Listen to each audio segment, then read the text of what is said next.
Oke, baik. Jadi ada cerita begini. Ada dua orang sahabat.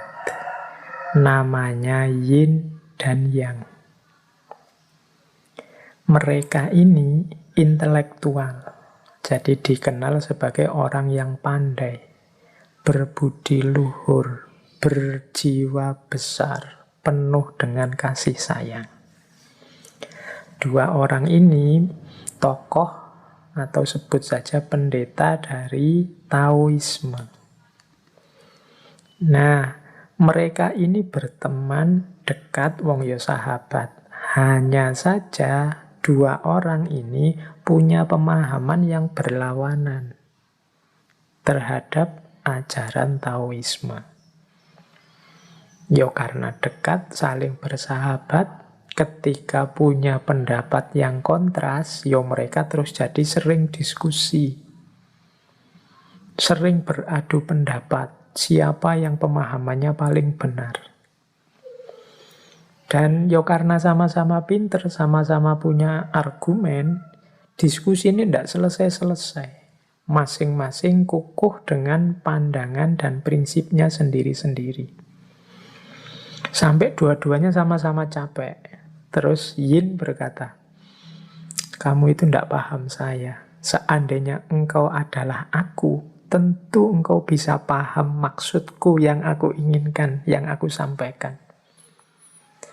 Yang juga terus jawab begitu. Iya, kamu juga tidak ngerti aku sih. Coba kamu jadi aku. Mungkin engkau paham apa yang aku inginkan, apa yang aku maksud. Tapi ya terus gimana ya kita bisa bertukar diri? Nah, akhirnya mereka gini aja lah. Kita kan tidak bisa yang Yin jadi yang jadi Yin. Begini saja.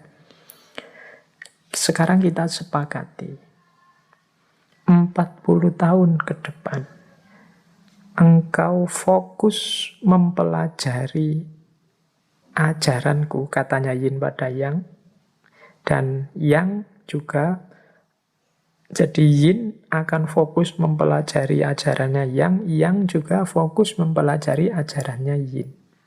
Jadi dibalik. Misalnya Yin itu pendapatnya A, maka sekarang Yang coba tahun-tahun ke depan fokus mengkaji A saja. Yang juga begitu. Dia fokus mempelajari A-nya Yin, Yin juga mempelajari B-nya Yang. Kalau Yang itu misalnya pendapatnya B. Jadi saling mempelajari. Ini terus diputuskan 40 tahun ya. 40 tahun mungkin cukup lah. Aku ngerti pendapatmu dan kau ngerti pendapatku. Nah, mereka ini karena sudah sepakat sungguh-sungguh, ya mereka terus belajar mendalam. Serius. Selama 40 tahun mereka sungguh-sungguh belajar. Bukan belajar untuk mencari kesalahannya, tapi memang sengaja belajar untuk ngerti maksudnya. Kadang-kadang kan kita kalau sedang ada urusan ingin berdebat atau menjatuhkan pandangan yang lain, kan fokus kita adalah mencari salahnya pendapat yang lawan kita. Tapi ini ndak pakai pola itu, yo belajar apa maksudnya pendapatnya lawannya, Yin dan Yang ini. Nah, setelah 40 tahun, ini sudah sama-sama tua ini. Mungkin sudah sama-sama sangat kangen. Semula bersahabat, sekarang terpisah 40 tahun untuk mengkaji ajarannya sahabatnya. Nah, begitu 40 tahun, mereka kemudian datang ke tempat yang sudah dijanjikan. Nah, mungkin teman-teman menebaknya, wah ketemu itu sudah langsung diskusi lagi panjang lebar. Ternyata begitu bertemu, mereka hanya saling memandang, saling tersenyum, kemudian saling berpelukan dan berkata, saudaraku, engkau selalu dalam diriku, dan aku ada dalam dirimu. Sejak saat itu, tidak ada lagi diskusi-diskusi. Lewat pelukan itu saja, dua-duanya sudah saling memahami. Tidak harus susah payah menjelaskan, susah payah merumuskan, mencari. Mereka sudah saling paham, begitu bertemu, saling tersenyum, kemudian saling berpelukan. Silahkan teman-teman menarik kisah rakyat ini dengan bagaimana cara kita menyikapi yin dan yang dalam hidup. Ada yang positif, ada yang negatif. Kalau ingin mencari titik temu, ya tidak mungkin. Wong ini hukum alam, hukum semesta. Yang yin ya biarkan tetap yin, yang biarkan tetap yang. Dua-duanya ini saling butuh dalam identitasnya masing-masing. Dalam yin ada yang, dalam yang ada yin. Kalau dipotong yang, maka yin tidak utuh. Kalau dipotong yin, yang juga tidak utuh. Dua-duanya paham sekarang, aku saling butuh. Dunia ini lengkap ketika aku ada dan dia ada. Nah, ini cara kita menyikapi, mudahnya adalah menyikapi perbedaan. Menyikapi kontras-kontras dalam kehidupan. Yang berakhir dengan saling memandang, saling tersenyum, kemudian saling berpelukan. Nah, ini cerita pertama.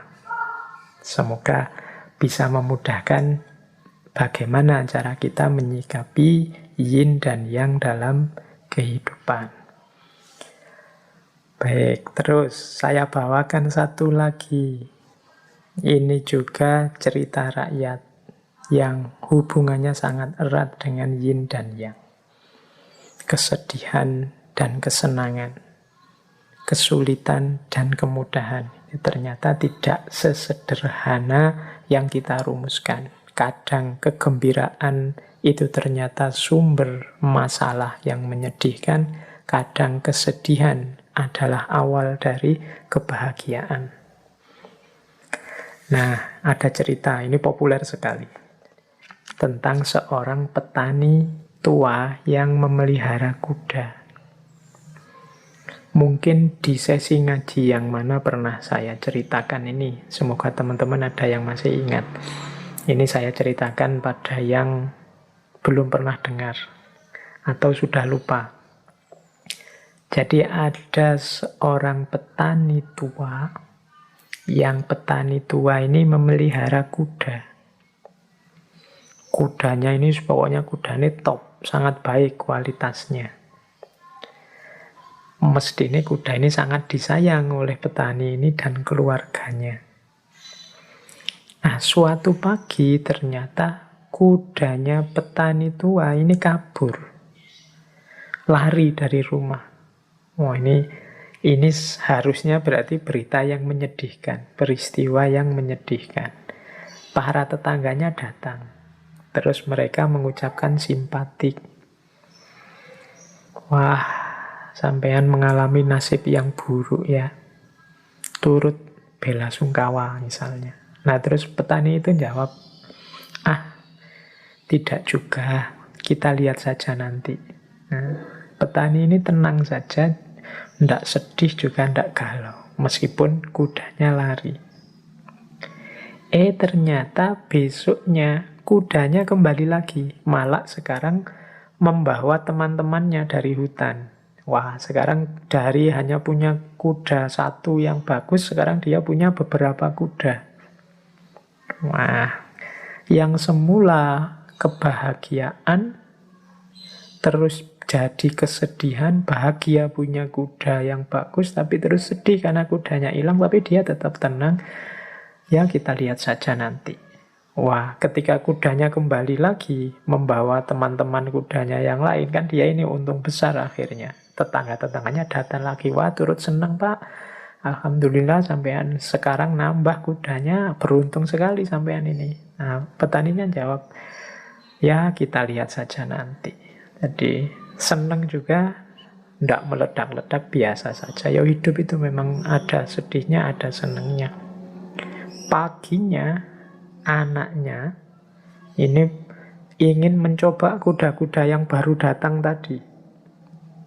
Mungkin anaknya ini gembira, wah ini kudanya banyak, ini coba ingin beberapa, ingin dijinakkan. Waktu nyoba menjinakkan kuda, dia malah jatuh. Kakinya terus patah.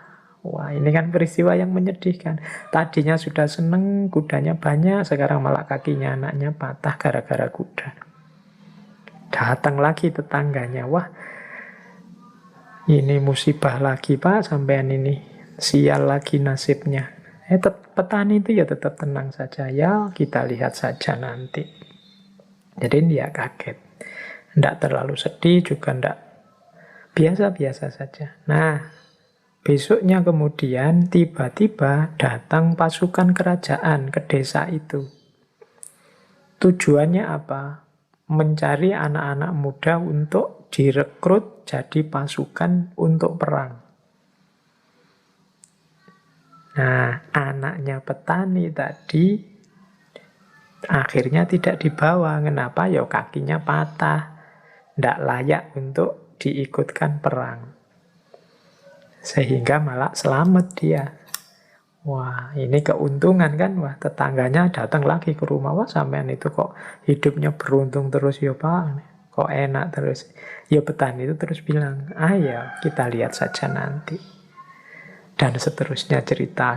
Ini sebenarnya ini menggambarkan hidup itu ya dinamis, dialektis. Kadang senang, kadang susah. Mbok ya kita tanggapi biasa saja. Kadang kesulitan membuahkan kemudahan, kebahagiaan, kesenangan. Kadang kesenangan melahirkan kesedihan justru dan seterusnya. Kesenangan punya kuda bagus, ternyata melahirkan kesedihan. Kudanya lari. Sedih karena kudanya lari. Ternyata melahirkan kesenangan karena kudanya balik malah bawa teman-teman kudanya yang lain. Senang dapat kuda banyak, ternyata malah kakinya anaknya patah. Sedih karena kakinya anaknya patah, jadinya malah seneng karena tidak jadi diambil oleh pasukan untuk ikut perang. Ini dinamika hidup, makanya petani tadi mengajari kita bagaimana kita mengikuti saja ritme hidup, ritme alam. Hidup secara alami saja, luwes saja, fleksibel saja. Hidup itu memang selalu berpasangan, senang, sedih akan selalu begitu. Dan tidak harus ditanggapi dengan berlebihan. Itulah polanya orang hidup, kadang senang, kadang sedih.